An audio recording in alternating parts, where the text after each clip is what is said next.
Hello there, it's me, Reed. Hi, I'm Jennifer. Welcome. We're glad you're here to join us for another Faith at Home listening practice. And today we're going to be reading the Old 100, Psalm 100. It's a very is famous even the right word for it?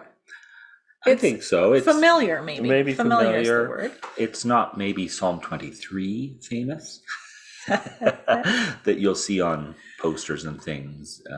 But yeah, it's very positive.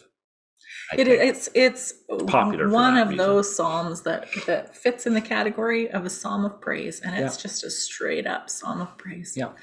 So as we read today, you could listen for something that stands out to you, and then we'll read through it a second time, and you can listen for an invitation. And I have our handy dandy little notebook and something to write with here, and coffee. And coffee. Whatever it is you need as you listen along for what God might be saying to you in the midst of your everyday life.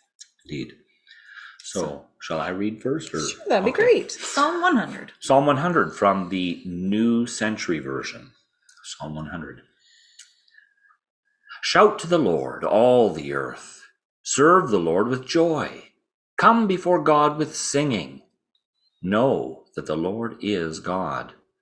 God made us, and we belong to God. We are God's people, the sheep God tends.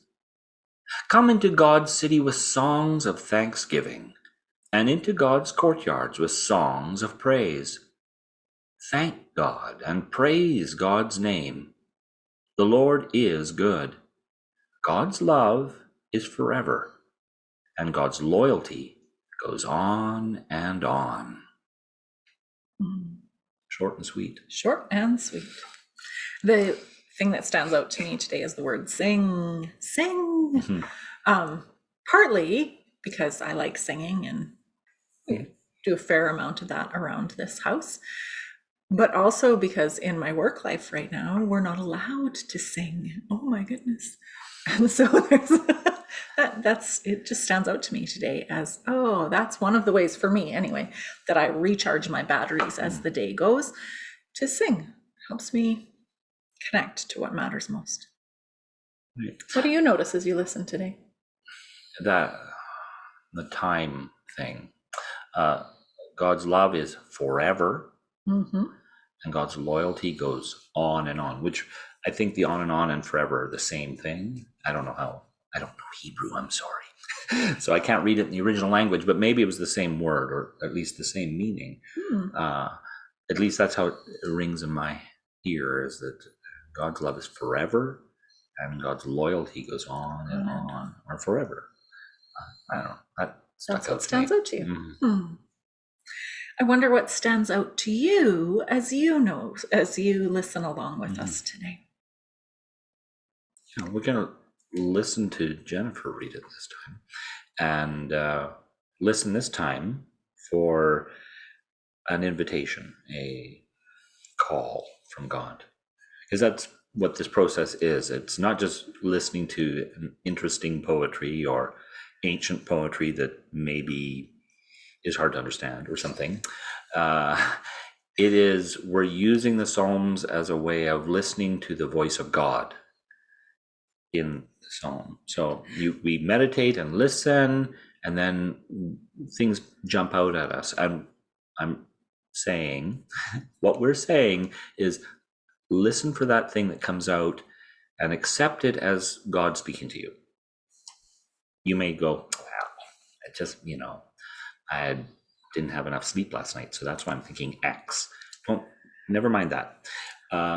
Think of it in terms of God speaking to you, because God can even use that sleepless night, frankly, to be in relationship. Yeah. So that's what this is. Yeah.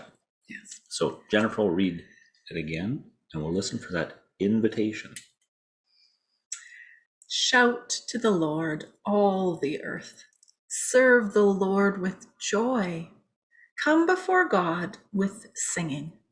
Know that the Lord is God. God made us, and we belong to God. We are God's people, the sheep God tends. Come into God's city with songs of thanksgiving, and into God's courtyards with songs of praise.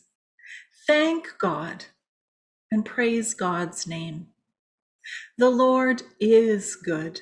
God's love is forever, and God's loyalty goes on and on. There are some direct invitations right in the word. Shout, serve, come, sing. So the invitation, I guess, the psalm is what we call a praise psalm. And the invitation is to praise God. This is a very hopeful and happy psalm.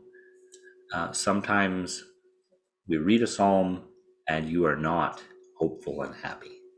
So sometimes our emotions don't match up with what the emotions in the psalm are. It's very tempting to go look for something that'll match our feelings, but this is helpful to even read through these things and listen. So for me, the invitation is to praise through various means. So singing, shouting, serving, those are all ways of praising God.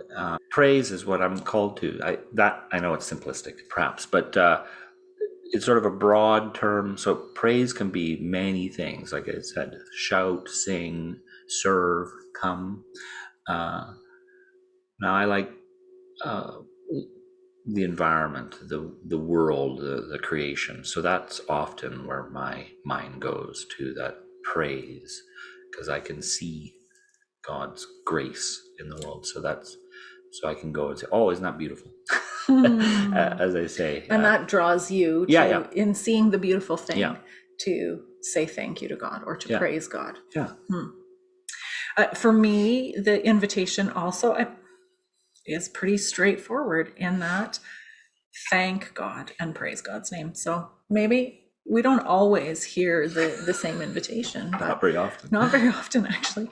But for me, it's that thank God and praise God's name. So that in the saying thank you, in watching for those places where I can say thank you, even when I don't feel thank you, where I can say thank you, that somehow that opens up relationship and connection. So if you heard something different, you're not wrong. And if you heard something the same, you're it's not wrong. trite or No. too simple or something. Right. Because here we are, all listening to the words of God to each of us in the circumstances of our daily lives. So thanks for being with us today. Yes, and we'll see and hear from you again. That would be wonderful. Bye-bye. Bye-bye.